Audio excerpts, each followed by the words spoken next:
محترم سامعین، السلام علیکم ورحمۃ اللہ وبرکاتہ۔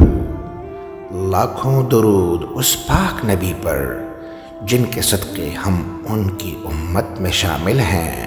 سرکار دو عالم صلی اللہ علیہ وسلم کی چشمان مبارک نہایت خوبصورت، خوشنما و دراز تھیں۔ قدرت الہی سے سرمگیں کہ بغیر سرما کے معلوم ہوتا کہ سرما لگا ہوا ہے۔ چشمان مبارک کی سفیدی میں باریک سرخ ڈورے تھے جن کو علامات نبوت میں شمار کیا گیا۔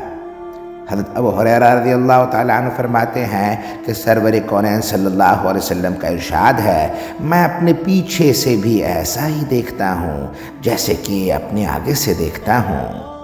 حضرت عائشہ رضی اللہ تعالیٰ عنہ فرماتی ہیں کہ رحمت عالم کی چشمان کرم کا یہ عالم تھا کہ اندھیرے میں بھی اسی طرح دیکھتے تھے جس طرح روشنی میں دیکھتے تھے۔ سبحان اللہ۔ مزید ویڈیوز حاصل کرنے کے لیے چینل کو سپورٹ دیں، لائک کریں، سبسکرائب کر دیں اور بیل آئیکن کو پریس کر دیں۔ شکریہ۔